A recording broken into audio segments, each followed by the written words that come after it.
year 10 for you here at Hoover, homecoming, it's raining. What was your feeling on a night like this playing high school football? There's no better place I'd rather be, right?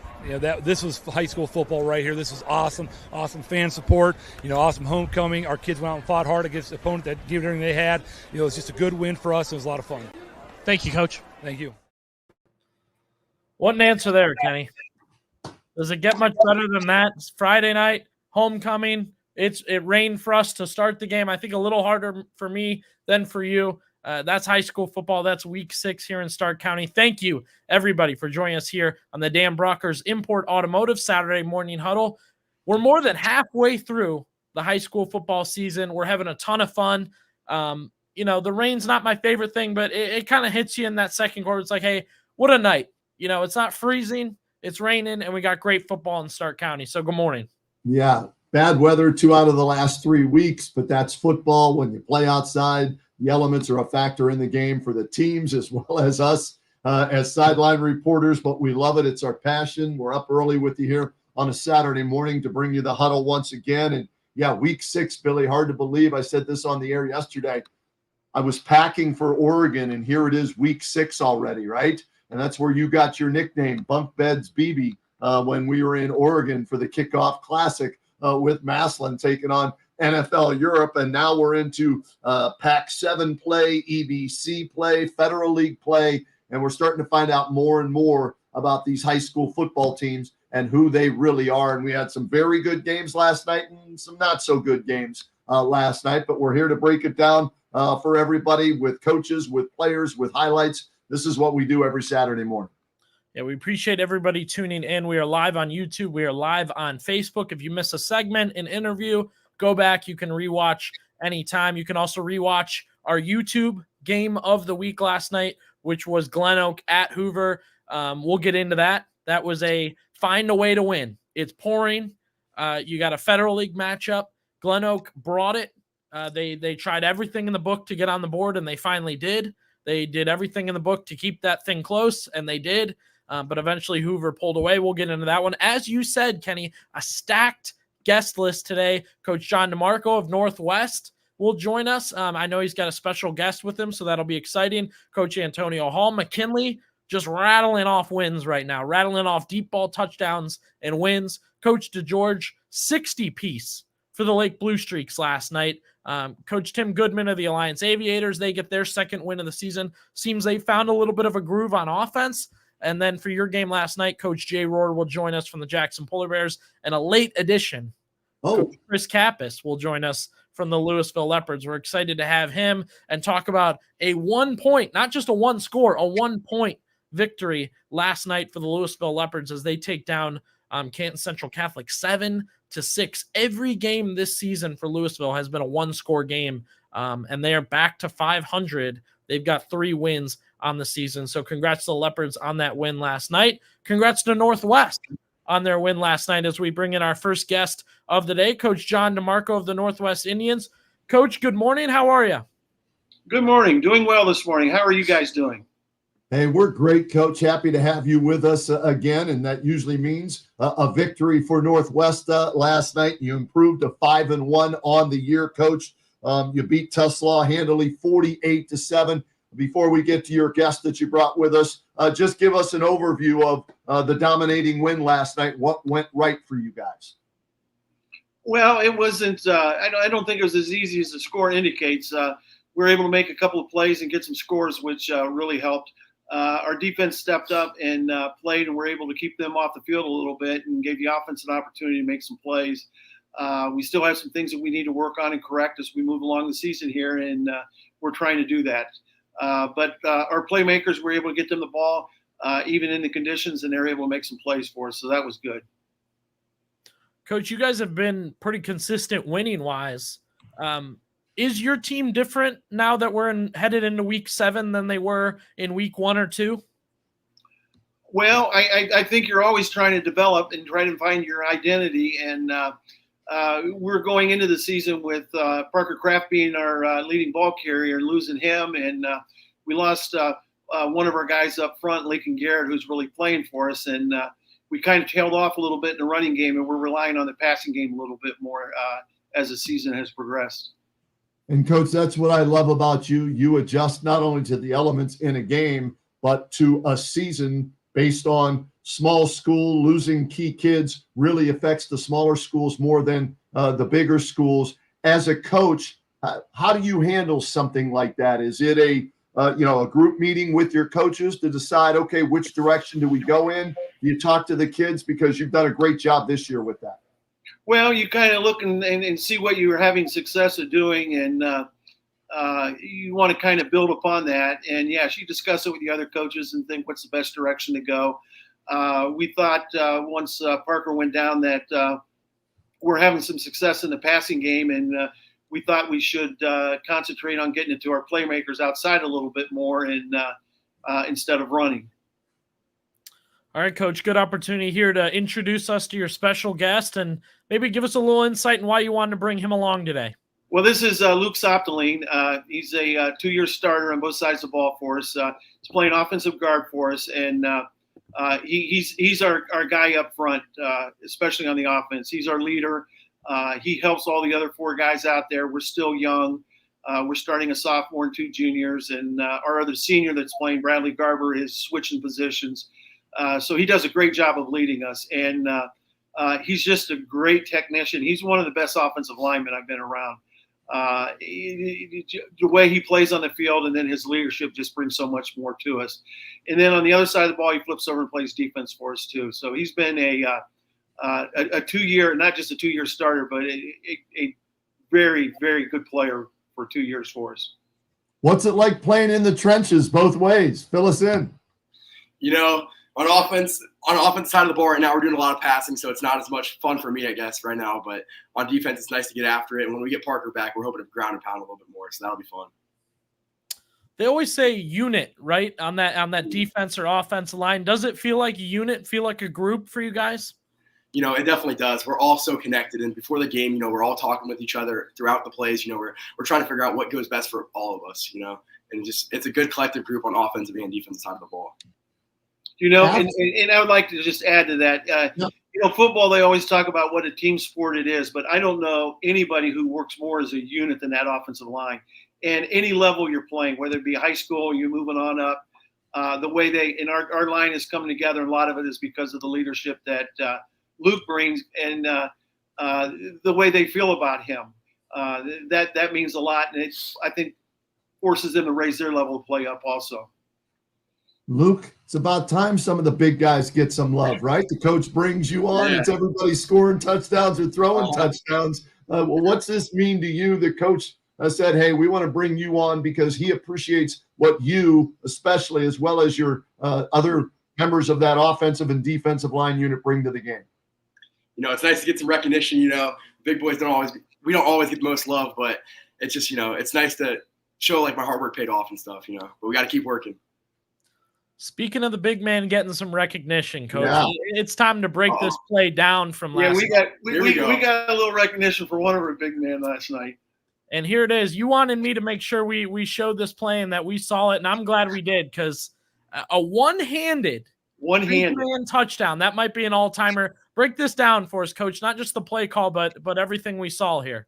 Well, actually, if you remember, you guys were in last year, and we auctioned one play off a year, and this was our play this year.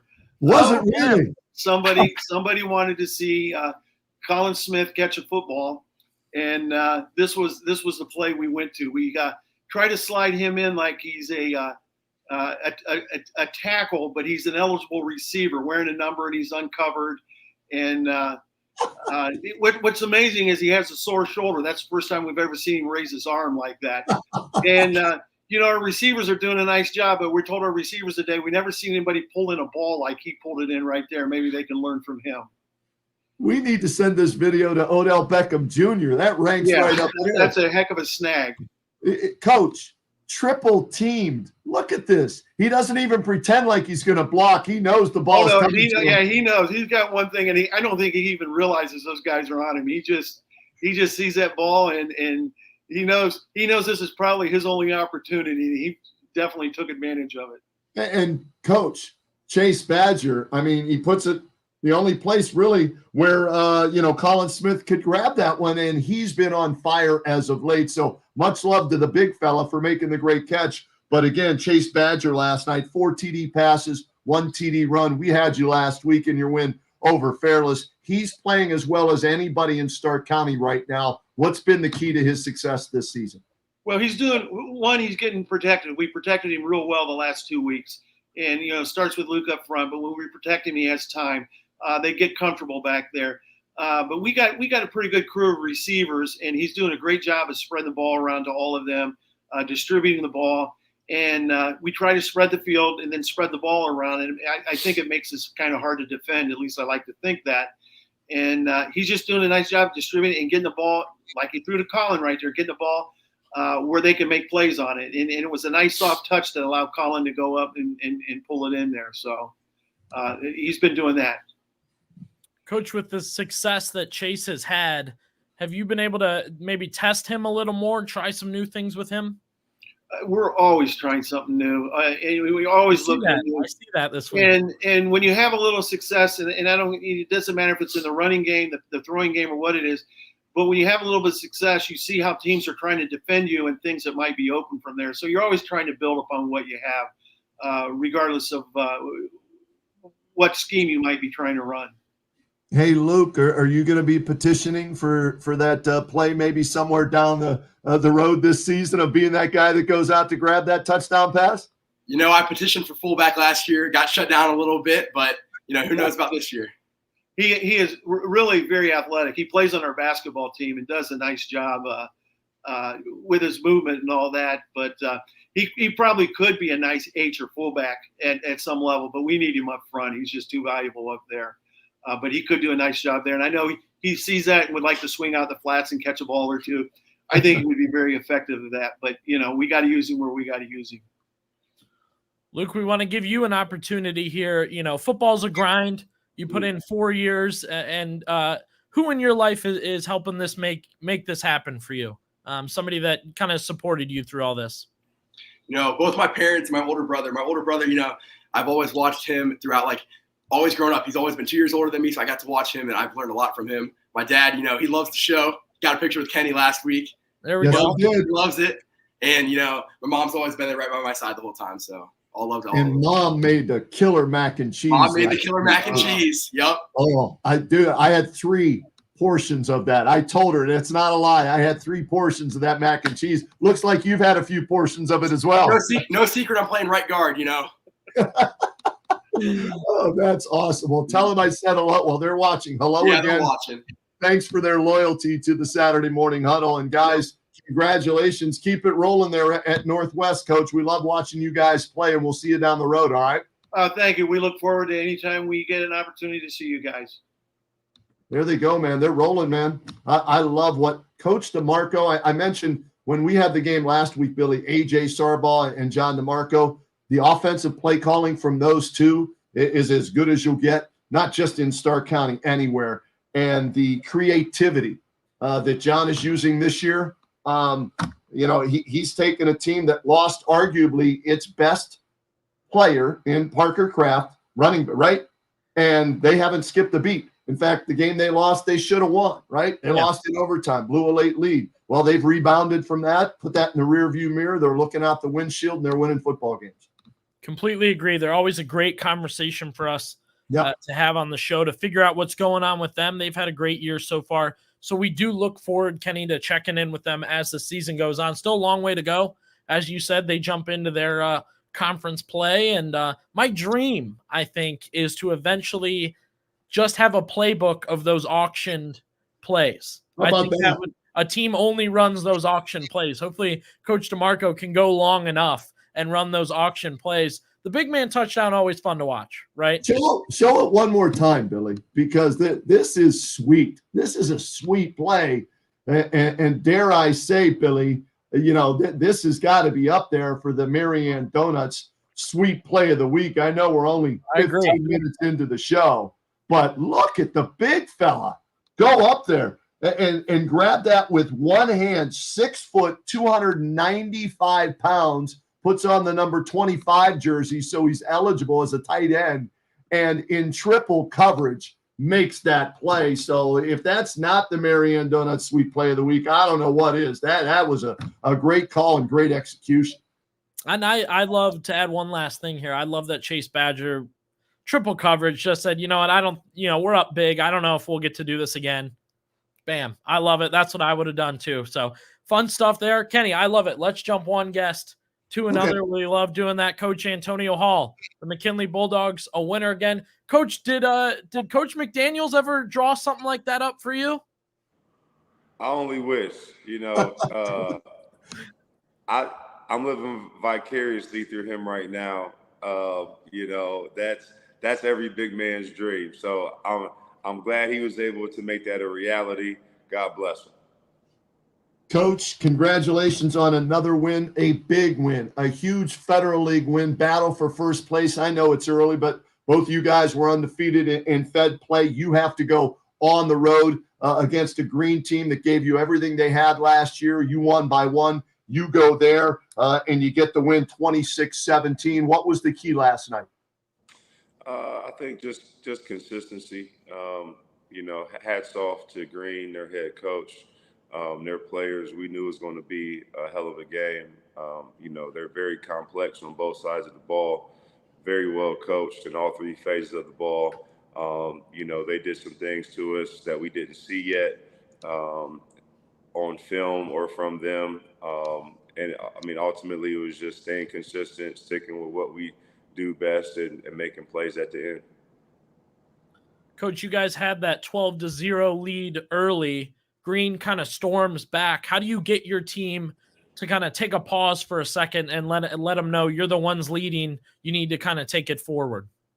Yeah, taking nothing away from Green, their first drive, we have a roughing the punter,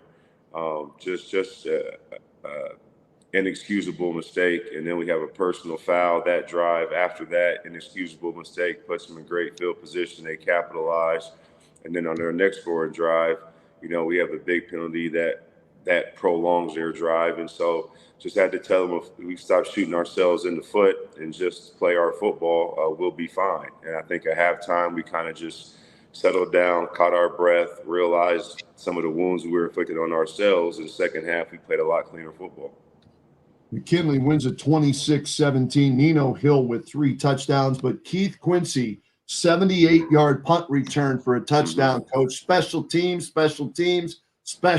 They get overlooked so many times, but how huge was that last night? It was huge. And I think that was a difference maker in the game. Special teams play. Keith, he finds ways to make plays whenever he's on the field. Whether it's offense, defense, or special teams. And last night he showcased that. Coach, I'm always interested in the progress of a team, but individual-wise on your team, is there a player or two that you feel over these 6 weeks has grown?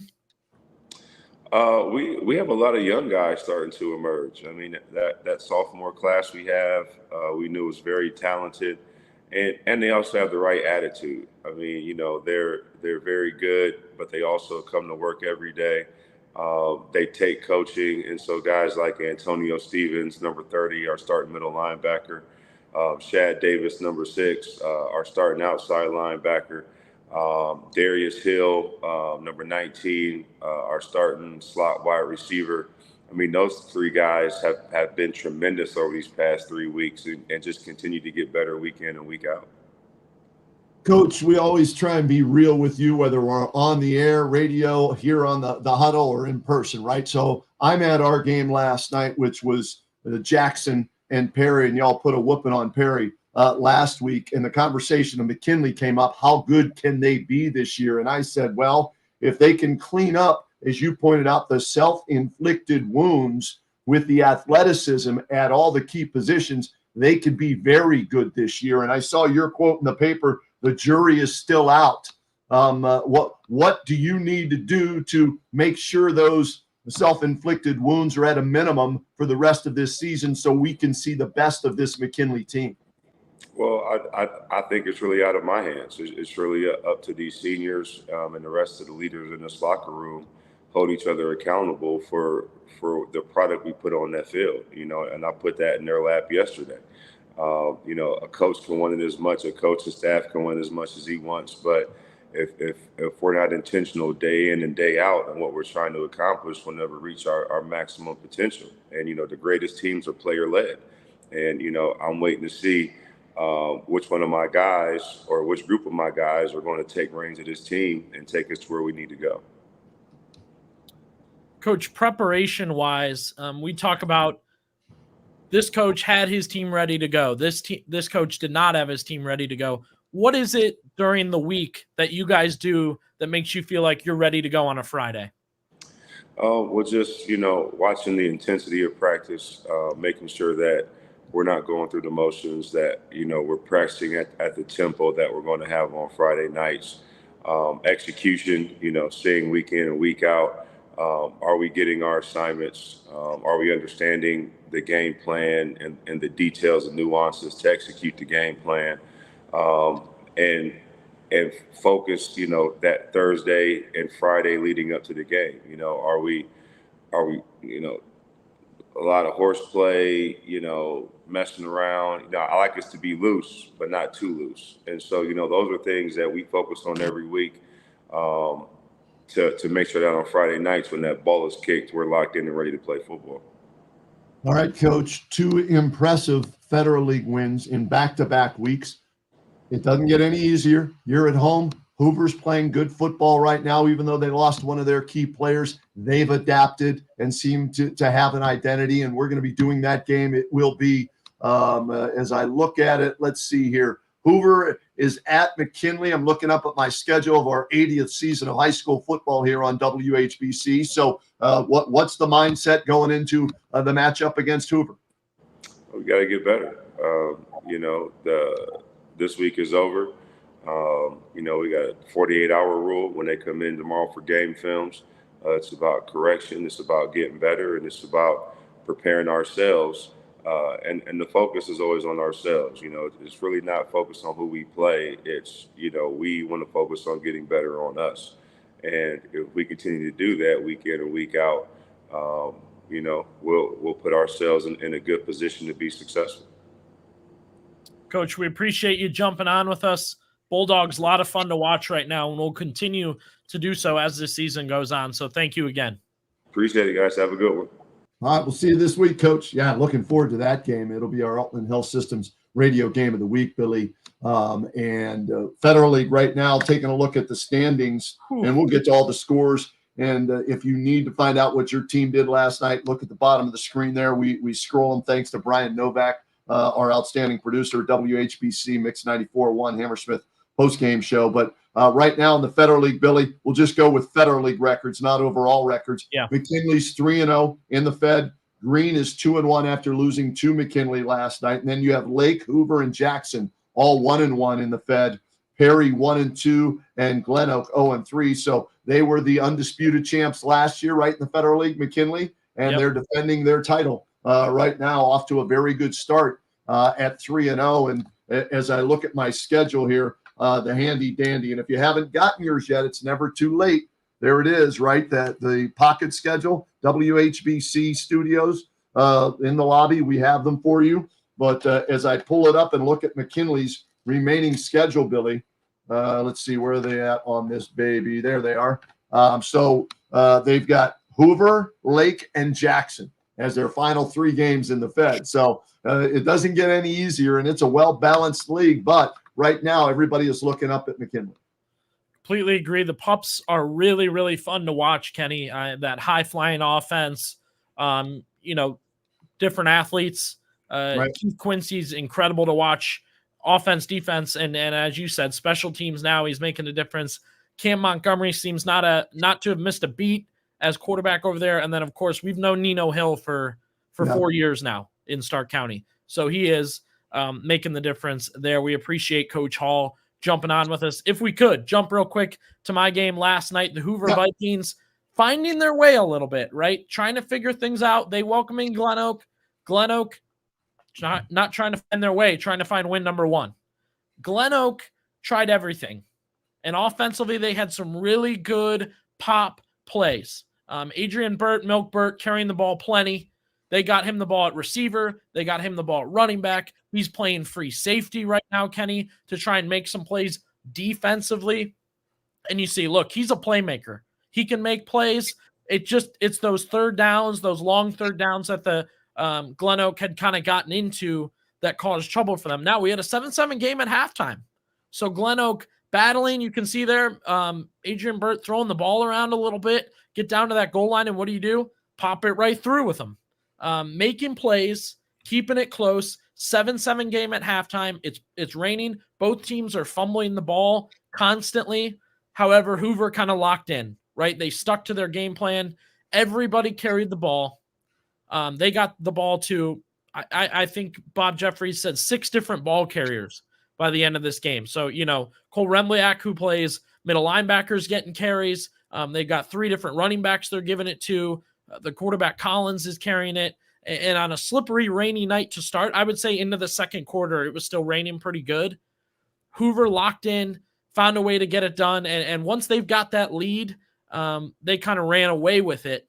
So it's really impressive stuff from the Vikings, who continue, like I said, to kind of find their footing after losing Zach Brocker. And now John Collins takes over at quarterback. Tough transition for anybody, right? You get a new quarterback in there and you lose a great player and a guy that's helping out a lot. He is the one this week. Good opportunity here to talk about the one.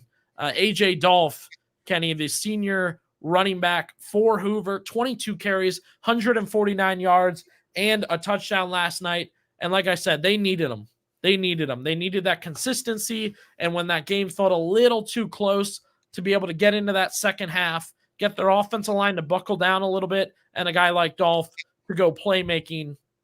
Pretty impressive. We appreciate Community One for sponsoring our Player of the Week. A reminder, they're doing an awesome thing right now. So through October 26th, you vote for your favorite Stark County school. First place gets $1,000. Second place, $500. Third place, $250. So you got 3 chances for your school to win. That's www.c1cu.com. You can vote once daily. You can share with friends, share with family, earn a little bit of money for your school. And again, C1CU is open to everyone in Stark County. It's only $5 to open a membership with them. We appreciate them supporting the Saturday Morning Huddle. And again, Dolph getting it done for the Vikings at home. And you saw our interview to start the show. Yep. Brian Baum felt that energy, right? It was not an easy football game to win, despite it being a winless team. It's raining. It's homecoming. A lot going on. Vikings get it done. Yeah, and Dolph is one of the leading rushers in all of Stark County, and he continues to lead the way as they had to readjust their offense. And he's going to have a big game next week, Billy. I know they go to a bunch of different backs, but, in the big games, your best players, your big-time players will need to step up, and they'll need a big game from Collins as well as Dolph next week in order to take down a very good McKinley team. But congratulations to him as the Community One Credit Union Player of the Week here on the Saturday Morning Huddle. And a great job by that offensive line. We talked with Coach John DeMarco, and he had nothing but praise for his offensive line. Well, same has to be said, I'm guessing, for Brian Baum and Hoover with the way they're blocking up front and running the football with whoever is carrying it. Great stuff there. Good win for Hoover. A good plus. I'll say, that extra A+ last night for the Lake Blue Streaks as we bring in Coach Dan DeGeorge. Coach, how are we feeling on this Saturday after what was certainly a high-scoring win for you guys? Yeah, doing all right here, guys. Appreciate you having me on. How are you? We're great, Coach. Always good to have you on the show. That means you're coming on because of a victory the previous night and 61-0 over Cleveland JFK. And here's what I'll say about this, Coach. Looking back as an old guy, right? You have great stories to tell about when you played in high school, okay? And there are some kids that are the stars of the team. Then there are other kids who work their butts off just to get some playing time. And in a game like this, these are some of the kids I'm sure that are going to be able to say, I scored a touchdown or I made a big play regardless of what the outcome of the game was. Yeah, no, that's a very good point. We got a lot of kids in last night. Every kid on our team got to play.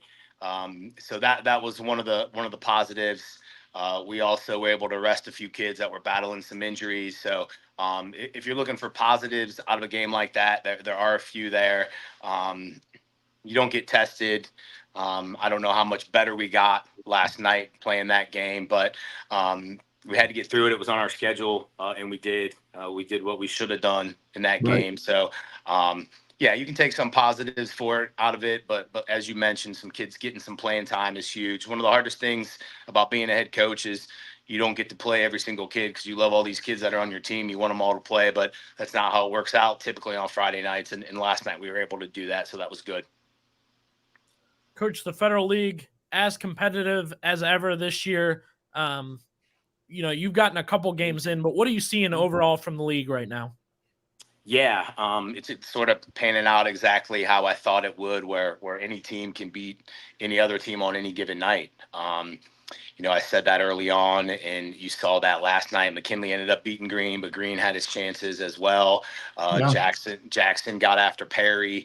So, yeah, there's a bunch of really good football teams in our league that are well coached and that have some really good football players. So each week you have to put the past behind you, not look in the rearview mirror, and know you're going to be in for a dogfight no matter who you're playing.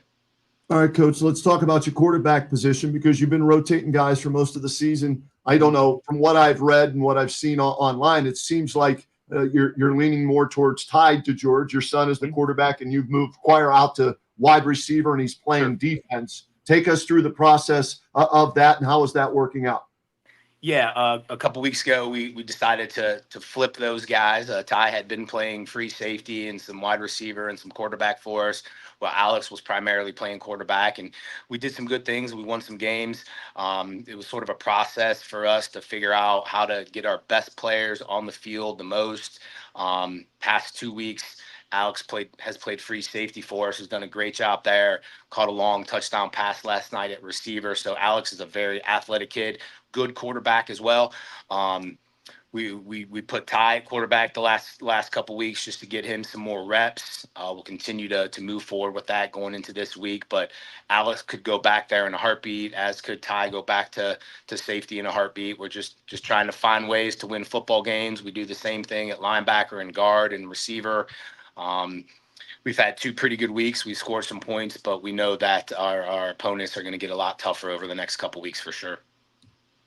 Coach, when you talk about developing young football players, how much of that is practice and how much of that, obviously, they get the in-game experience? What are you guys doing in practice, and how do you help develop them in-game? Sure. We have a handful of sophomores that are playing for us. Ty, AJ Mitchell starting at defensive end. And a lot of times with sophomores, man, we have a saying in the coach's office, for every sophomore you start, that's a loss, right? Because no matter how good they are or how athletic they are, they just haven't had that in-game experience that matters, particularly league games, right? It's a completely different ball game. But I have a great coaching staff it comes to practice every single day to work, right? No matter if they have the older group or the younger group, they're trying to improve those kids' skills. And that's why they're on my staff, right? Because they're good coaches. And the goal each week for us, we constantly talk about it. I sound like a broken record to my kids, man, but if you can find a way to get better every single day, no matter what your role is, no matter if you're first team or fourth team, that's making us a better team. And ultimately, that's our goal. Doesn't always happen like we wish it would, but that's what we try to do each day. Coach, did I read right? Opening kickoff, touchdown, 7-0, right when the game starts. How nice is that regardless of who you're playing, that all of a sudden you're playing from ahead and it's an uphill battle for your opposition? Yeah, it was, I think, 35-0 after the first quarter. So, I mean, we could have scored a lot more points. And I give JFK credit for coming here, and their coaching staff was a great group of guys, and it was raining a little bit, so we had a running clock in the second quarter, and we just tried to get through the game and not get anybody hurt and move on and go from there. Yeah, Dave Madsen with the opening kickoff for a touchdown, 78 yards. Ty ran for 1, threw for 1. You mentioned Alex with a touchdown grab. Charlie Christopher, 2 more scores on the ground, and he's the anchor of that defense. You pitch another shutout. Defensively, when you guys are at your best, what are you doing to limit opponents' yards and points? Sure. Yeah, our strength is our defense and continue to be so. And even in our loss to Perry, we actually played really good defense on first and second down. We uncharacteristically gave up a bunch of third and longs, which we typically don't do. But our guys defensively are locked in. We'll have a huge challenge this week with Jackson. They're running the ball really well. They're coached very well. Their quarterback's a special player, so it's going to get a lot tougher for us. But we're going to win football games with our defense if we continue to have any success. And offensively, we just got to find ways to score some points and not turn the ball over and hit big plays when we have the opportunity. But Charlie's the mainstay of us defensively, but also he's a very good running back. He had 2 carries last night for 2 touchdowns. I think if he would have had 5 carries, he would have had 5 touchdowns. It was one of those nights. But yeah, he's our leader for sure. Coach, behind me, I got the Stark County Player of the Year trophy. You have a Stark County Player of the Year on your coaching staff. Yes. Coach Viscount. Absolutely. Does he ever mention that to the kids? Do you ever throw that around to get them to listen a little closer? No, I think we razz him in the coaching office about it every now and then. But Coach Viscount is as good as they come. He has never been a me guy. I mean, he wasn't when he was a player. He's definitely not as a coach, man. He just wants to win football games and cares about our football program. So we have it actually listed up in our locker room with all of our other records. So his name's up there as it should be with Coach Christopher's name as well. But Coach Viscount's here for the right reasons, and that's because he loves the Blue Streaks, and he just wants to help us win football games, which he's done a lot of that.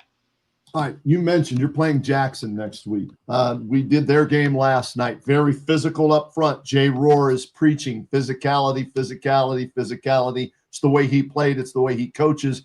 He reminds me of you. You're in your 12th year. I think he's in his 3rd year there at Jackson. You guys next week are going to be butting heads. What's it going to take for Lake to go on the road to Jackson and beat a team now that maybe is starting to find themselves? Oh, they absolutely are. And they played a tough schedule. I mean, they lost some games to Mentor, Austin Town Fitch, I think, and some other teams that are really, really good. So give them credit for playing that schedule. And they played well last night. They got after Perry. They won the line of scrimmage. So that physicality showed up. So Coach Rohr and his staff are doing a great job. We have to match that. And that's how we approach every game. I think the team that's going to win the line of scrimmage will have a great chance to win. And then I think it's one of those games where all the other things are going to matter, right? Your special teams, converting on third downs, not making mental mistakes in certain situations, right? So hopefully it's a great Friday night football game with 2 good teams going at it. Love it, Coach. Thank you for joining us on this Saturday morning. Hey, if you tell Coach Viscount that I mentioned that, I didn't say what year he was Stark County Player of the Year, right? Yeah. I just said he won it. That's all. Yeah, I continue to tell him one of the many reasons he's on my staff is he's older than me, so I'm not the oldest guy on staff as well. But no, Coach Viscount is good as they come, and I'll pass that on to him. Thanks, Coach. Thank you, Coach. Appreciate it. There he is, outstanding head coach there at Lake, and they're off to an outstanding start as well, 5-1. And that game they lost, we did it, right, at Perry, and it was 10-7 in the 4th quarter. And I know the plays he's talking about, Billy, where he said his defense didn't get off the field, and they should have. And give, Perry credit that night. They used a little trickeration or razzle-dazzle to convert those long plays. And that's the difference right now between, Lake being 2-0 in the Fed and tied for first and being 1-1 and, a game and a half behind McKinley. But next week is going to be a great match. Lucas Eckerman, in our game. Do we have time for me to do our game right now, Billy? Yeah. So Jackson at Perry last night, wondering how Jackson would do on the road at Perry, wondering how Perry would do after getting demolished by McKinley the previous week. And, this early on, you see the physicality and the defense from Jackson coming through with the big play, the big sack. But then how about this? Look at this pass. Lucas Eckerman to Max Cowles, and look at him dive for the end zone. Another candidate for the Marianne Donuts sweet play of the week. And here's the same combination. One was 24 yards, one was 22 yards. And Jackson able to throw the ball on a windy, wet night. And they're able to come away with a 31-13 victory, Billy. And yet you have to love what they were able to do. And then Christian Satterfield putting the nail in the coffin in the second half with this 80-yard touchdown run. You see the flag blowing in the background. You get a little help on special teams from, let's see here. This is Cooper Miser as he nails this from 32 yards out into the wind. And so after spotting Perry, a 7-0 lead, an early fumble, Jackson took control of this game and dominated this game on the road. And we're going to talk with Jay Rohr about it a little bit later on. But I was impressed with Jackson's physicality last night. They wanted to limit their mistakes with turnovers and penalties. They did that after the one early turnover. And then they showed a well-balanced offense that can run it, that can throw it. And this is the only mistake they made defensively last night, as Austin Maddox was able to go up top to Kyson Walker for 24 yards for Perry's one score that really mattered. It was in the guts of the game. They scored late there on that Connor Shepard run again. But this was a completely controlled game by the Jackson Polar Bears, and Jay Rohr has to be happy with his team, who is now 1-1 in league play and back to 500 overall at 3-3. Again, look at this play right here. What a great catch and run by Max Cowles. He was our Old Carolina Barbecue player of the game. 6 catches, 60 yards, the dive for the end zone, 2 touchdown grabs. He played defense, had a handful of tackles. And how about this? He's the nephew of Rick Worstell, who does the Alt Care Stadium show with me each and every week. Stelly, of course, a national champion on that 81 McKinley team. And he said, watch out for number 10 tonight. And he wasn't just saying that because it was his nephew. He said, this kid's a player. He's got great speed and great moves. And that was on display last night for Jackson in their win at Perry. You have an interview with Cowles that we'll play in just a second, Kenny. Great opportunity when we get to hear from the kids, whether it be on the huddle or a post-game interview that you did. But real quick, and this, of course, just breaking out football-wise, figuring out what's going on within the teams. I think a lot of people, the question is, what happened to Perry, right? They were winning. They felt top of the Federal League. They had that huge win over Lake, and then you paid close attention to them and done a couple of their games in the past few weeks. For you, what do you feel like the difference has been? I'll go back to what Dan DeGeorge said about Jackson. Jackson played a very tough schedule early on. Mentor was the first game out of the gate, right? So those games, I think, is getting Jackson, ready for Federal League play. Jackson should have beat Green last week, okay? They gave up that late drive and lost to Green in the Federal League. So they're one drive away from being 2-0 in the Federal League as well. Right, okay. So with Perry, we were wondering, okay, boy, their defense is dominating. Did the early schedule, did it not prepare them as much? Or is this just Division II versus Division I, right? The last 2 weeks, Perry has played McKinley D1, Jackson D1. Is it the size? Is it the speed? Is that the difference? And I think it has been the last 2 weeks, especially the speed. I think the speed of McKinley is unmatched. Maybe only if there's one team I'll throw in there that can match McKinley's speed, overall team speed, it's Massillon, right?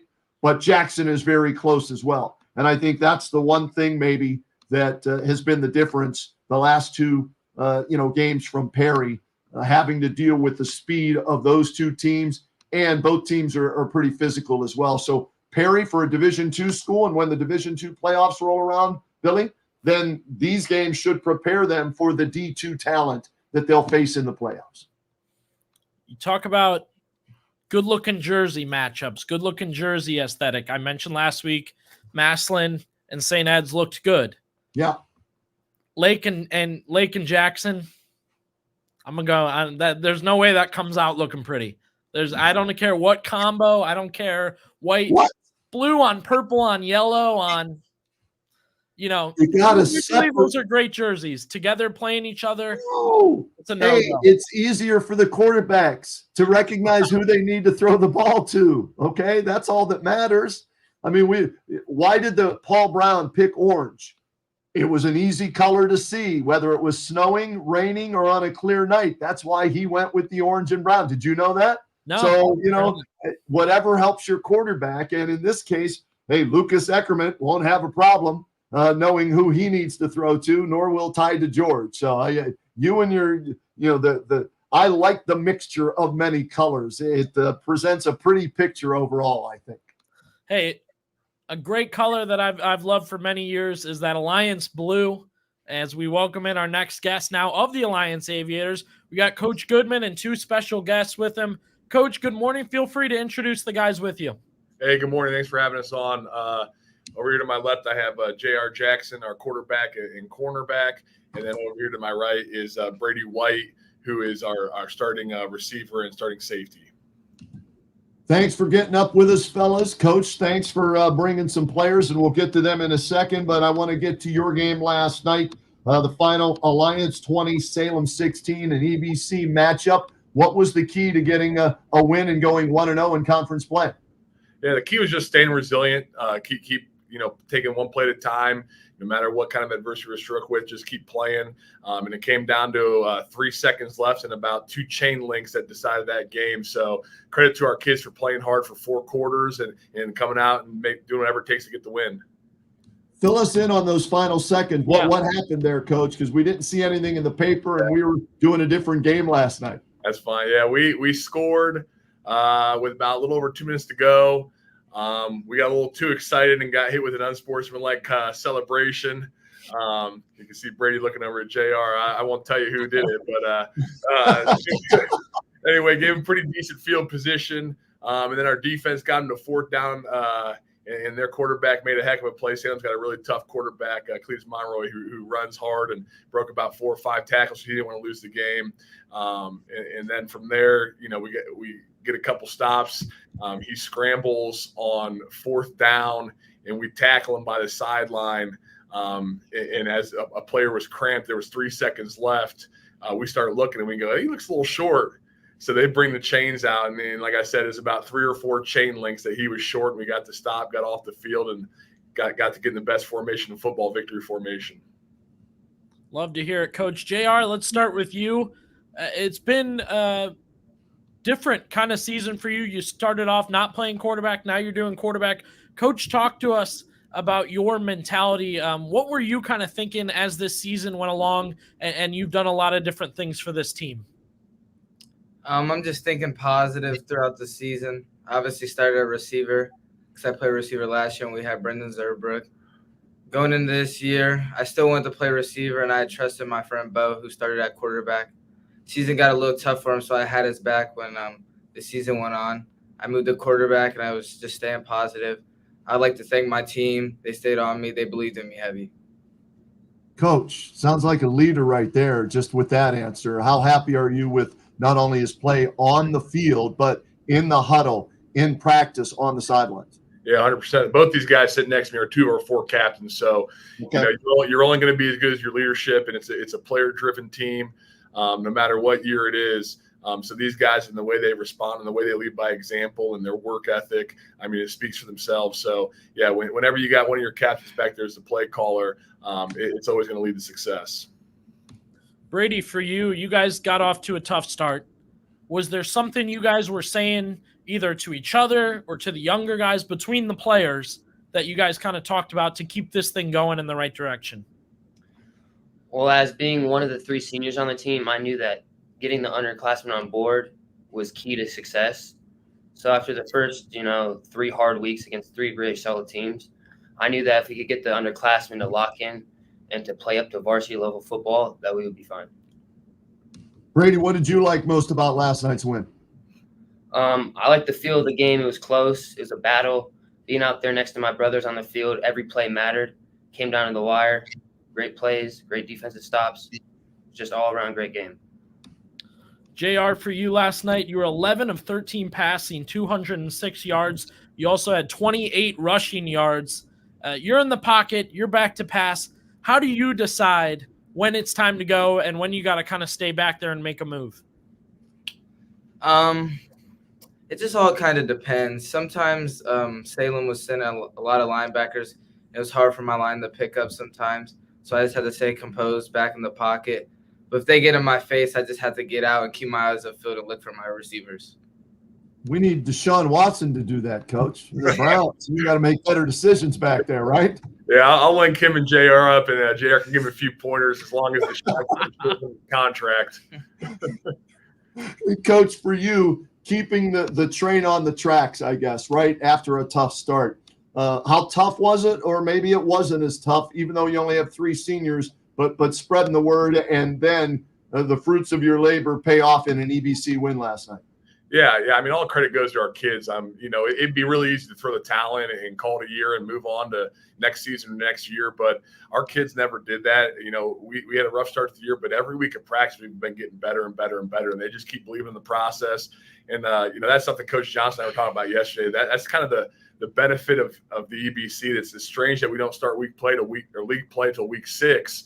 But it's nice because you have that incentive as you move to the second half of the season. So being able to start 1-0 in the league and then having a tough Carrollton team, we got to go to Carrollton next week, gives us all the incentive we need to keep going.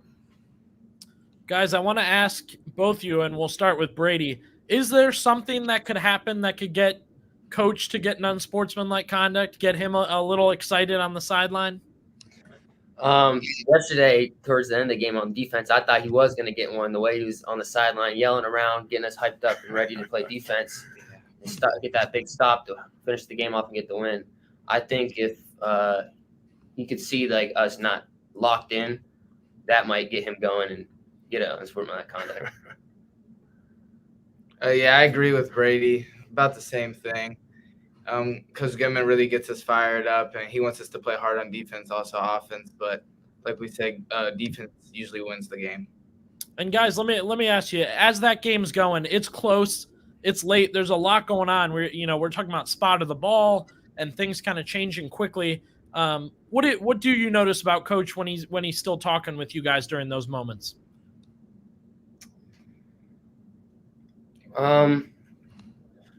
It just depends on the situation the game's in. He knows that we need like a big first down play. He usually stays composed with us, lets us know straight, like we have to lock in on this play. Everybody has to do their 100. Line has to block. JR has to stay composed. Receivers have to run solid routes, block, run plays. If Ravon's running, he knows that he has to run hard, hit the gaps hard. It just all comes down to how the situation the game's in. Yeah, it just all depends. For instance, one time in the game, we were like 3rd and 3 or whatever, and Goodman comes up to Ravon and was like, we're going to run the ball hard. Put your head down, trust your line. You're going to hit the hole and get this first down. There it is. Yeah, and JR, I want to ask you this question because last year we had 2 quarterbacks in Stark County that were as good as I've seen in my 10 years. Brendan Zerbrug there at Alliance, Poochie Snyder at Canton South, right? They both moved on. And for coaches, Coach Dennison, Coach Goodman, it's time to replace somebody that they've just relied on for 3 or 4 years. Was it easier for you, JR, that you didn't have to fill the shoes right away and hear about that the entire offseason, where you were wide receiver, and then as the season has gone along, you've kind of moved in as the starting quarterback and maybe didn't have to hear all about that? Yeah, I think it could have been a little easier. Yeah, it was a little easier for me. But Coach Zerb and Coach Goodman, they coached me up to give me understand the offense and stuff. Coach, for you, do you think it made it easier because you weren't sure, and then he just emerges, and now he's obviously made a difference as he's the starter moving forward?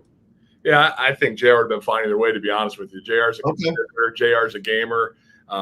This isn't JR's first rodeo, whether he's been starting as a point guard for the basketball team as a freshman, was an all-state basketball player, started for us both sides of the ball last year.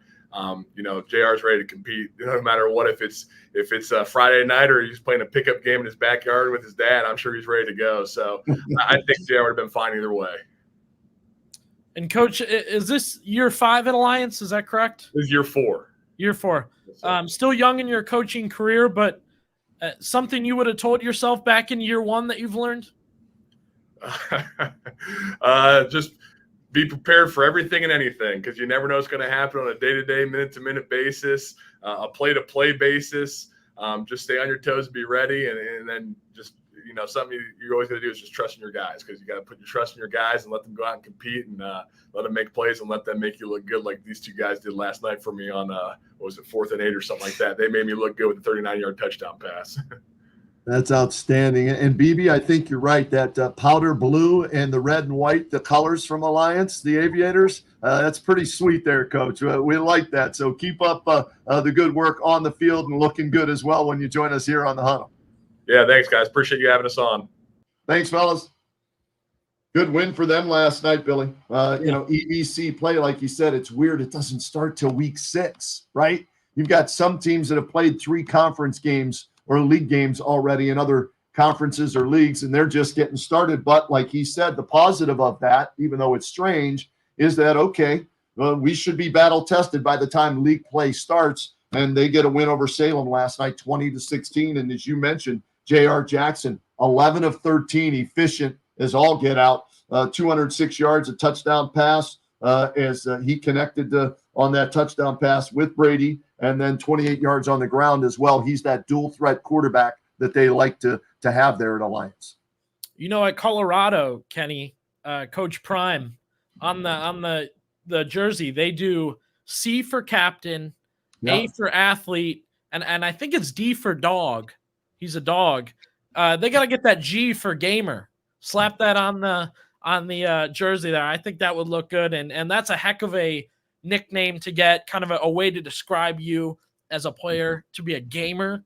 I mean, what a way for your coach to talk about you. And like you said, 2 great leaders there, right? Those guys, they don't have a ton of seniors, and it seems like those guys kind of realize that, have stepped up.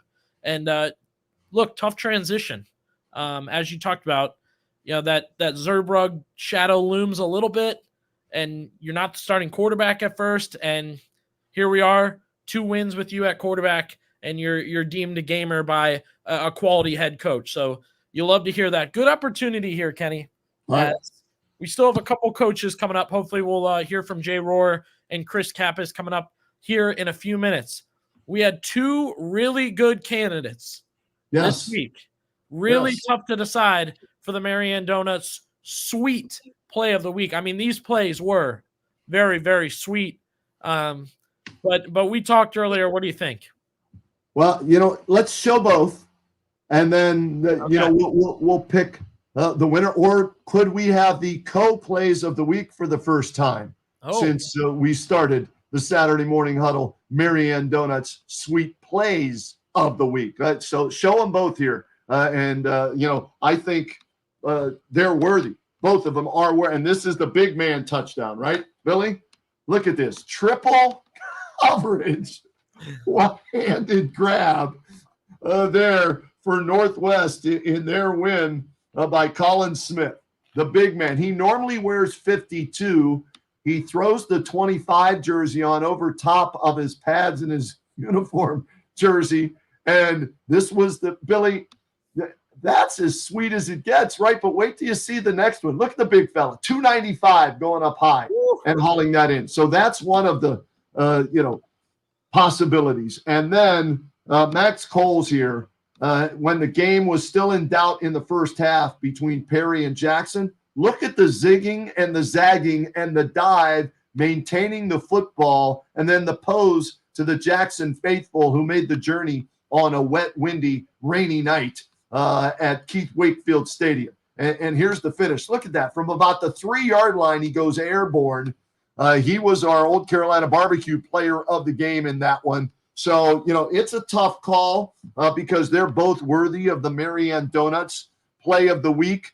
But I because it was triple coverage, Billy, and because this play was won in an auction at a Northwest Boosters banquet, I think I got to go with the other one. I think I got to go with the big fella from Northwest, Colin Smith, on this play right here. I mean, there's number 2, number 46, and number 4 all around big number 25, and Chase Badger throws it up for him to get it, and he hauls it in with one hand. And whoever designed that play is screaming in the stands, that was my play. That was my play. I called that play. And they executed it. So as good as Max was on the other one for Jackson, I got to give it to the big fella, Colin Smith, with the big man TD grab right there. Yeah, we had so much to talk about with Coach DeMarco. I wish I could have asked him, did he tell Chase Badger? Just, I don't care, we're up however much, just do it. See how it goes. Kenny, I got to show you here. What do you got today? This is what's going on at Marianne Donuts right now. Okay. We talk seasonal. You got pumpkin and you got the monster donut, which is going on as we head into spooky season here in October coming up. Also, they're getting prepped for winter. Don't want to get too ahead of themselves, but they'll have good stuff for that too. Right. I got a monster donut live in studio. This is live. Okay. All right, let's see what this thing is and how's it taste, man. I do the eating when I'm on the Kenny and JT show and the Alt Care Stadium show with our Press Box Food Fight Challenge. So I get to eat, before games and sometimes during games. We're going to let BB devour a monster donut from Marianne Donuts to honor our sweet play of the week. That's pretty good. All right, go ahead. Dive into it, man. You got to do it on camera. Absolutely. Great. That's great. I'll give the fangs there to my nephew later. He'll love those. And then, of course, Kenny, I've got my classics and Coach Hall's favorite. Yes. Chocolate sprinkle. So, sweet play of the week. A lot going on at Marianne Donuts right now, as you can see. Seasonal stuff, all that going on. And again, let's get one last look at it here. How sweet is this? A big man touchdown. We love that. That one, we had a big man touchdown from Lewisville earlier this year that won it, but now it's Northwest's turn. That's worthy of a dozen donuts right there to that kid. You kidding me? Colin Smith, great grab. Marianne Donuts, sweet play of the week, and it could have been sweet plays of the week as well, but the big fella takes home the honors here, Billy. And hey, Billy, let's give some love right now, if you will, to our title sponsor as well. They've been with us now for a couple of years. And Dan Brocker's Import Automotive. We're not doing this without Dan Brocker's Import Automotive. So, if you have a vehicle that needs work done, maintenance and repair work, and it's a European or Asian car, this is the place to go, right, Billy? Yeah, absolutely. And you talk about trusting, right, Kenny, with your car. Who are you trusting? I'm a guy, I don't know, and I say it every week. I don't know a carburetor from a defibrillator. I don't know what's going on with my car, and makes me twice as nervous to hear a bunch of terms and you need this and you need that. And look, this is a local business. They've taken care of people in the Stark County community for a long time, and they're going to do that for you. Hey, the least you want to do there is email them, call them, email in the top left, number in the top right, 330-966-3923. Give Brockers a call. I'm sure they can walk you through everything they can do for you. And you got a ton of options there on how they can help you out. Yeah, whatever you need done, right? Whatever the service is, you can see all the different ones that they offer. Brakes, obviously, is a huge one. You need the diagnostics to find out what's wrong. The check engine light, that goes on in everybody's car at some point, right? Transmission, you hope you don't have that. But if you do, if you head to Brockers, they specialize in those makes and models over there on the right-hand side, and then they'll do all the work on the left-hand side of all of those cars. So whatever you need done, Brockers Import Automotive, give them a call at that number in the upper right-hand corner, or send them an email. If you just have a question, they'll respond to you and let them know you heard about them right here on the Saturday Morning Huddle. Yeah, and again, we're talking local, right, Kenny? Yep. Taking care of a local business. They take care of you. They're taking care of us here on the Huddle, supporting high school football. We appreciate them for that. And again, they've sponsored this show for 2 years, so we appreciate them. Good opportunity coming up here. We've got Coach Jay Rohr waiting in just a second. We'll talk with him as, again, we broke down that big win for the Polar Bears last night. And let's get Coach in here. Coach, good morning. Hey, good morning, guys. Again, as you guys know, I apologize for being a few minutes off time here, but appreciate you guys having me. No, hey, we know what a coach's life is like, and it was great to see last night. We'll get to the game, Coach, but it was great to see last night the following from Jackson, who traveled to Perry on a wet, windy, not a great night as a fan to watch a game, but they were there. Your wife, I talked to her at halftime and after the game. Your daughter coming over, a family affair in Jackson following this year's football team. And the crowd seemed to be there at home or on the road for you guys. Yeah, first of all, just what you're saying, Kenny, is I'm certainly blessed. My wife is the backbone. We got 4 wonderful kids. 2 of them are water boys, and then obviously or ball boys, excuse me, and my daughter's a water girl for us. And obviously I got a 5-year-old young one that hangs out with mom. But I'm blessed for those guys, and I'm certainly blessed. Again, I can't preach it enough in regards to the community that we live, the school district that we live in, and then me having the opportunity to be the head coach here at Jackson. Just the fan base and the support that those guys give, it's tremendous. So, again, grateful for those guys. Yeah, Coach, I'm sure it's great for you. And Kenny sent this picture over. I think it was really cool to have the family with you there. They're sharing in the experience. My question is that same hug happen if it's a loss? I'm not going to lie. Obviously, I don't like to look back, but after that Green game, there's hugs. But my daughter and my sons, they know I wear it on my sleeve in regards to wanting to win and wanting to win for the players, the coaches, and obviously the fans. Normally, it's some tears coming down their face on any loss, and I preach to those guys too, just like I do our players, about being mentally tough. And these things happen. And the only thing that we can do, whether it's them as an athlete or just in life in general, is you got to go back to work. You got to continue to work hard, and we got to continue to be mentally tough. So, yeah, we still give hugs no matter what. I want to ask you, Coach. Oh, go ahead, Billy. Last week, such a fun game. I was broadcasting that one. Such a close game. Got to be proud of your guys for hanging in there and getting after it. I think a lot of people want to. How do you shake a game like that? And you got a lot of season left, right? Yeah, absolutely. I've said this repeatedly, and I just want to share it again that I don't take anything, and I'm not trying to be disrespectful to Green. Coach Geis, I believe in, has done a tremendous job over at Green. And I truly believe every coach in the Federal League does a tremendous job. And I know personally just the amount of time and effort that these guys put in. I just think it's a game that we gave away in a sense. Just some undisciplined and uncharacteristic things that we did. Just put ourselves in a bad situation. And don't get me wrong, good teams like Green and Coach Geis, they made us pay for those mistakes. And Right. There's a reason why they came up with the victory. So my hat still goes off to those guys. They made plays when we had to. But just like I said, from a mental standpoint, the guys that I have here in this locker room and the coaches that I have on our staff, that we truly have the belief that we can beat anybody. And I think every other coach in the Federal League would say the same thing. There's a reason why this is one of the toughest leagues, if not the toughest league in the state of Ohio, because anybody can beat anybody any given night. And we just believe in going back to work. And again, it kind of showed last night. So, yeah. Coach, tough loss last week. Tough start last night. Fumble deep in your own territory. You're down 7-0 on the road at Perry. They want to play from ahead and bleed the clock. So it's looking like, hey, the game plan is working for them. What changed at that point? What did you say to get your guys turned around, and then you dominated the rest of the game? Well, first and foremost, I challenged Lucas. I preach Lucas. We have high expectations of Lucas, of what he can do for this football team. And there's times, throughout he wasn't playing well, especially that first series. And I just challenged him. He's the leader of our football team. He doesn't need a captain to be a leader, but he is a leader of this football team. And I also said that we've been here before. I mean, you guys have been here before, and we face adversity, and you guys always know how to respond. And that's exactly what our kids did. We challenged them on all 3 phases of the game. And our kids stepped up. They made plays when we had to make plays. And again, as I always say, we're blessed to come out with a victory.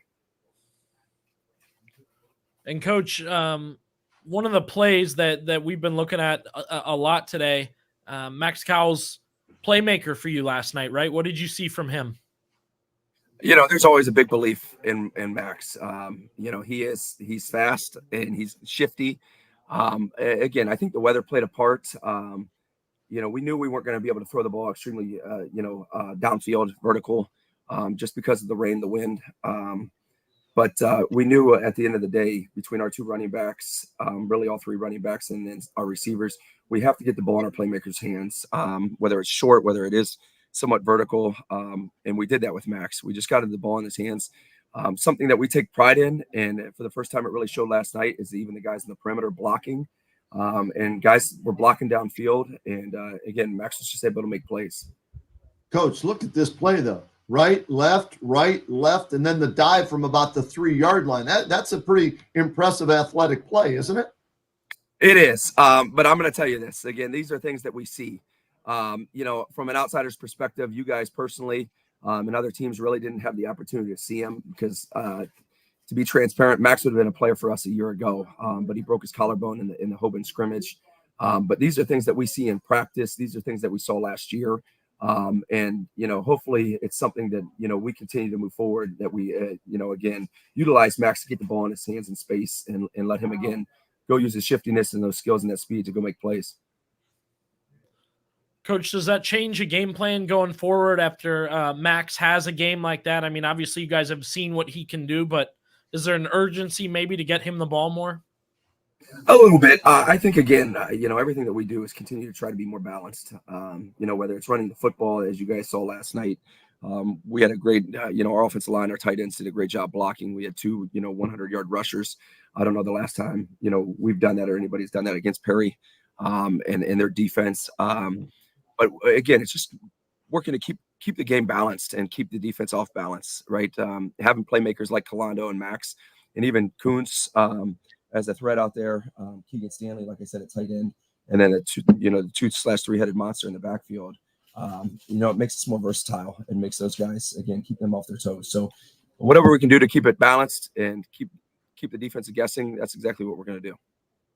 Coach, in Major League Baseball, hitting the long ball, the home run hitters, so important. Well, I'm looking at your team. I see a home run hitter in Christian Satterfield, right? I see a home run hitter in Kalando. I now see another one in Kyle's. How nice is it to have that many options on your offense? And when your line is protecting like they were last night, boy, it's going to be tough for somebody to defend you. Absolutely. And I think you're just touching exactly what we preach. What we're truly capable of doing. We haven't really been on playing on all 3 phases of the game, so to speak.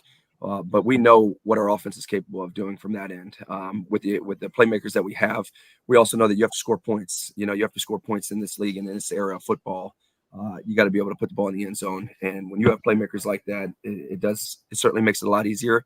And it allows us, to take the pressure off Kalando, right, and some of those other guys, because Kalando's had really some massive games recently. And when they can double him and those sort of things, then it makes us more one-dimensional. But you're right. We have max cows, and now it makes it even more challenging that guys can double Kalando or double cows or whatever it is. So it opens things up for us. Hey, Billy, real quick, too. Lucas is the guy orchestrating it all, but let's throw in Foster Stanley the last 2 weeks. Yeah. He's come up big for you. I don't want to ignore him. He seems to give you depth at the running back position. Yeah, and we made that a point. Foster, he's a physical player. At the beginning of the season, we try to watch how many 2-way players we have, to be honest with you. Just again, the physicality in our schedule, again, when you start off with Menor and Austintown Fitch and so forth, and then you got the 6 games in the Federal League, we know it's going to be a grind. So we were trying to be more of a 2-platoon type style for most part.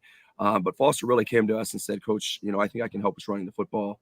And boy, has he the last 2 weeks. So we're certainly happy for him. We're proud of, his attitude and his effort, the first few weeks, but we're certainly happy now that, he's getting the ball in his hands and what he's doing with it. Coach, through 6 weeks, you guys are 3-3. Somebody looks on paper, from what we've seen, I would say you guys have gotten better as the season's gone on. Is that how you would kind of say that after 3-3? Absolutely. And I think that's the point, right? You got to continue to improve week in, week out. You got to continue to, again, play what we really go. And I preach this: one day at a time, one game at a time. We feel, as I said before, no disrespect, we feel like we let one go a week ago.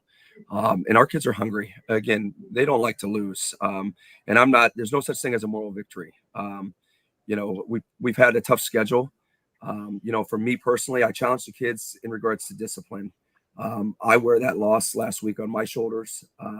We didn't execute at a high level. We didn't probably make some of the game changes that I personally should have probably made. And we held ourselves accountable, and it was started with me. So just the way we responded last night, as Kenny alluded to, just going down 7-0 on a team that wants to run the clock out, our guys were able to respond and again do some great things on all three phases of the game. So again, absolutely, I'm proud of. Not satisfied where we're at, but I'm certainly happy that I truly believe we are getting better week in, week out right now. All right, Coach, have you flipped the page to Lake yet? Because it doesn't get any easier. Next week, you're going up against a stout defense. We had Dan on earlier. They had an easy one last night, so they got to rest some guys preparing for you next week, but you have them coming into your building. Yeah, the page has been turned, and as a matter of fact, I already told the players. I mean, don't get me wrong. I tell them you have to enjoy every victory because they don't come easy. So I told them to enjoy it, but it's on the Lake. It's when we come in on Monday, we have a sense of focus. We're locked in, and it's another grind. But the blessing is, you're right. We're playing at home against a good opponent, and we're looking forward to the challenge again. And you talk about it, Coach George and I have a great relationship. Another well-coached football team, and they got tremendous players over there. So I know it's going to be another 48-minute war, and we look forward to the opportunity.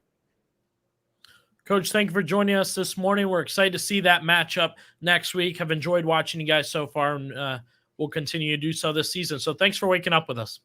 Hey, again, I appreciate it, and I apologize for being late, but thanks for all that you guys do too. Coach, I feel like I'm part of the family. I've seen you 3 days this week. So, it's been nonstop, and I have a feeling we're going to see you more as this season goes along with the way you're playing. So keep it up, all right? I appreciate it. Thank you, guys. Absolutely.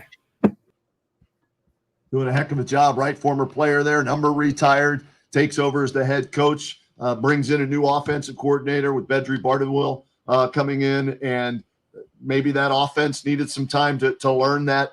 Or I should say the players needed some time to learn that new offense. And, they looked good. They were balanced last night, Billy, as far as the playmakers go. It doesn't look like it when you look at the stats, 251 running, 78 passing, but that's over 300 yards. But the playmakers that are there, that if you get them the ball in space or give them a crease, Satterfield, boom, right through the crease, touchdown. You saw Max Cowles on both of his touchdown catches. With the zigging, zagging, put the foot in the ground, cut back, and then he set up, the blocking on the other touchdown when they were double teaming Valando. So that's a good road win last night for Jackson.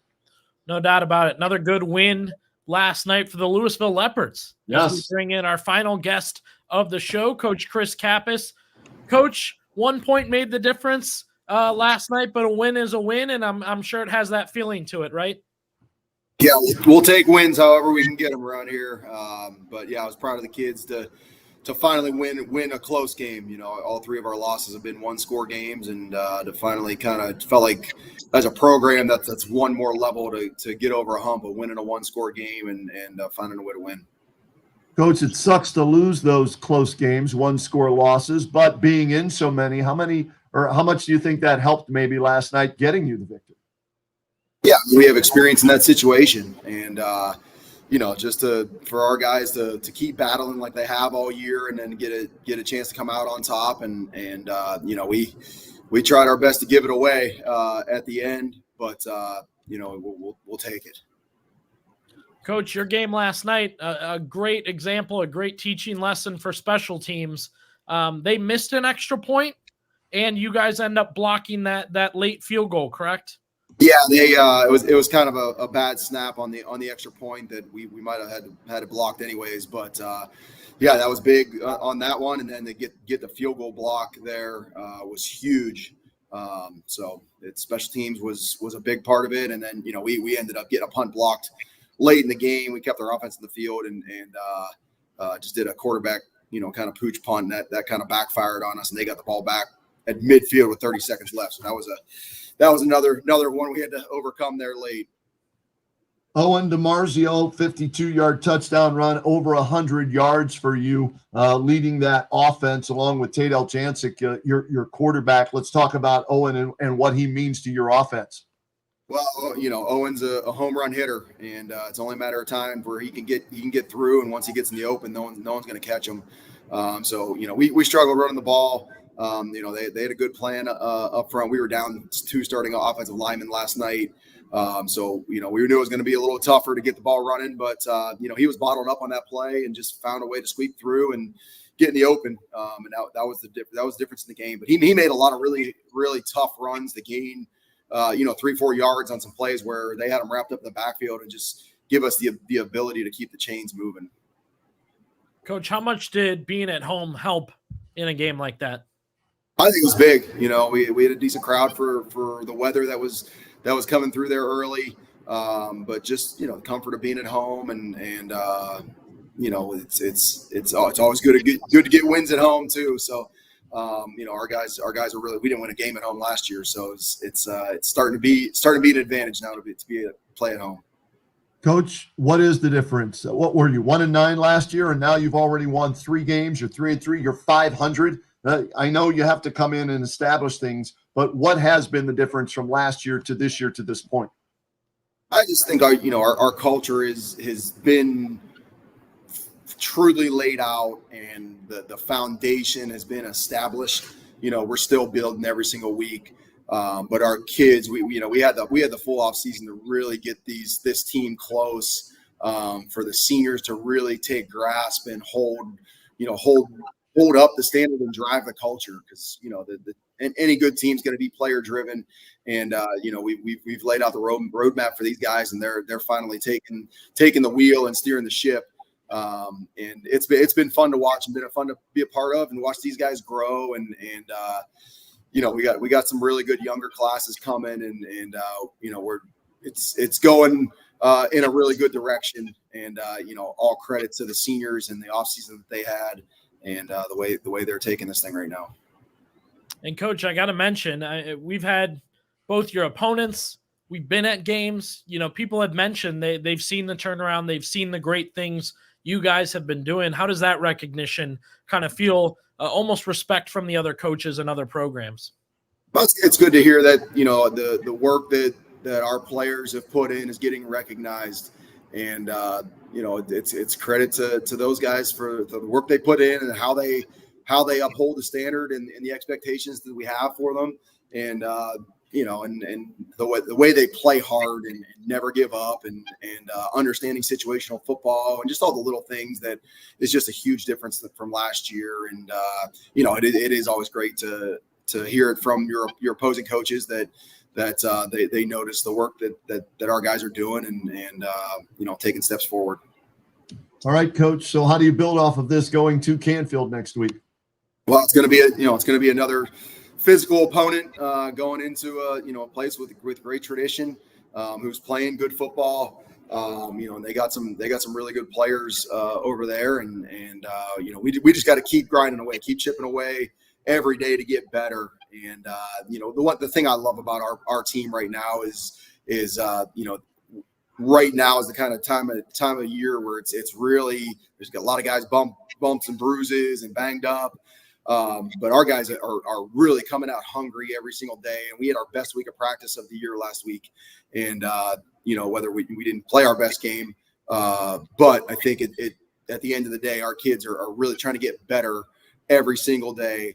And knowing that everything that we want to achieve is still in front of us this year. And we control we control our destiny of getting a playoff spot and making a run. So I'm happy with where we're at right now with our players still being hungry, still wanting to grow. And, we're going to have to play our best game next week to go on the road and beat Canfield. Yeah, I love what you're doing over there, Coach. Keep it up. Thanks, guys. I appreciate you guys. Chris Kappas, the intensity from our first time we met him on the Kenny and JT show, Billy, right? The intensity that he was speaking to us with about wanting that job, taking that job, what he wants to do with that job. And now we're seeing, his words actually being proven out on the football field with wins, 3 already this season and only 1 last year. Well, he comes from a winner, Kenny. Here we go. By the way, we're taping this right Saturday morning. So what time is kickoff at George Finney Stadium, Tressel Family Field? What time is that kickoff between Mount Union and Baldwin Wallace? I think we got about 2 hours. Should be a 1 o'clock kickoff, and you better hope Tressel is coaching for the Yellow Jackets because it usually ends the Raiders' way. Yeah, but correct me if I'm wrong. Bubonics is quarterbacking for the Yellow Jackets, and his dad, I think, played at Mount Union, so he is defected to the good side at Baldwin Wallace. So maybe that's what it takes to end this like 80-game losing streak. Hey, Coach Kappas left us a comment. He said beat BW, so Okay.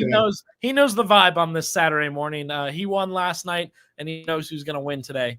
We appreciate him jumping on with us. We appreciate all the coaches that came on with us today. Kenny ended up with 6 different coaches on this Saturday morning.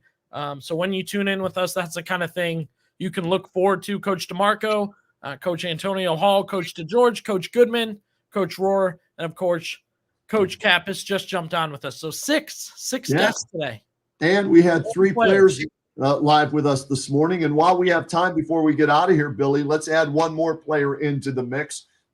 We talked about the effort and the game that he had, Max Coles, with Jackson last night. To me, he was the difference in the game. When they were down 7-0, he scored the first 2 touchdowns, and all of a sudden it's 14-7. And I had a chance to catch up with our Old Carolina Barbecue player of the game last night, Max Cowles. We're joined right now by our Old Carolina Barbecue player of the game, Max Cowles, wide receiver, 6 catches, 60 yards, 2 touchdowns, numerous tackles on defense. Max, congratulations on the win. Let's talk about the offense and the game plan of the short passes, getting the ball in your hand, and then you making things happen. You know, we got number 7 on our offense. We got a whole bunch of receivers. We got Coach Bardwell as our offense coordinator, always trying to make the best route concepts. We always got these routes coming in, a different playbook from last year. So, you know, Coach Bardwell, great offense coordinator, always trying to get the best plays for the best players, for the best opportunities, and give us the ball, give us the best opportunities we can get. All right, take me through the first touchdown, though. The call in the huddle, did you know it was coming to you? Was that a different, I guess, an alternate route or a different read, or was that to you all the way? I actually ran the wrong route on that one. So that was a play. I got a choice route. I can either go a hitch or in. I run a hitch, he was playing zone. I run it in, he's playing man. He was playing zone, I ran it in. Either way, it worked out though. So I saw the linebackers, no one there, so I ran it in, got the ball, ran it up for a touchdown. All right, what about the second one? Did you run the right route? Second one was a screen pass for me. We ran that all week in practice, and it worked out. All right, defensively too, you stuck your nose in there a lot. Are you more excited about how you played on defense or offense tonight? Sorry, Coach White, but I'm probably going to go with offense today. All right, and how about a shout out to Rick Borstel? He told me watch out for number Rick 10 Borstel, tonight. that's my great uncle. We love him, man, love him. What's this mean to get the first Federal League win and build momentum going into the rest of the season? This is great. You know, Coach Rohr always talks about we gotta get off the train. If you're on the tracks, get off the train. So yeah, it's only going up from here, baby. We're joined right now. How about that? He ran the wrong route and it still ended up in a touch. That's when you know it's your night, right? You run the wrong route, you still get the ball, and you take it the distance. And his 2 touchdowns to me early on, that changed the game from a 7-0, here we go again after the way the Green game finished, right? To, nope, we're not going to let that happen. 14-7 Jackson. And then the running game kicked in because I think of the passing game. And, they ran for well over 200 yards. And again, shout out his demeanor too, Kenny. I mean, the guests we have on the show, the interviews we've done these past few weeks, talking to the guys when we've done interviews on the field and whatnot, a lot of great kids in Stark County. So shout out to the coaches, obviously coaching them up and how to talk to us and different people. And then of course the parents who, you see the kids thank their parents over and over again. And I know you have a son, so it takes a little bit to instill in them how to be respectful and how to speak to people, how to talk about teammates, how to talk about coaches. And, nobody's sitting next to him telling him how to answer. He knows to thank coaches, thank players, shout everybody out. So great stuff from Max there. Yeah, and I want to give shout outs once again to our sponsors, the Community One Credit Union, the one. Our player of the week is AJ Dolph from Hoover. So thank you, Community One, for being a part of the Saturday Morning Huddle. Got to give a shout out to Marianne Donuts for our sweet play of the week. And it was indeed sweet. The big fella coming up with the catch, Colin Smith, for Northwest on a play that was designed by a fan who bid on it in an auction to have it actually run in a high school football game. They do it every year at Northwest with the Boosters Club. You can bid on designing a play for Coach DeMarco to run, and that one went for a touchdown. So Marianne Donut's sweet play of the week. And, of course, got to thank our title sponsor, Brockers Import Automotive, for being with us, believing in us in this Saturday morning huddle. And you can believe in them as well. If you have a European or Asian car, you need work done on it, there's nobody better than Dan Brockers Import Automotive Service, Repair, Diagnostic. Call them, email them. They'll take great care of you. They've been doing it for so many years.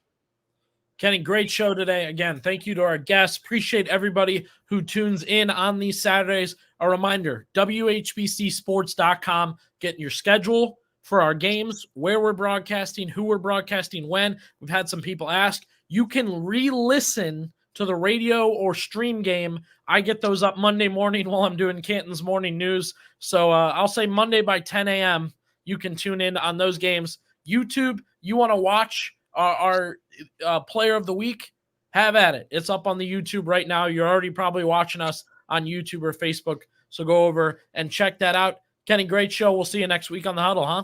Looking forward to it, Billy. Week number 7, season number 80. Can't wait to get it rolling even more as we get closer to the playoffs.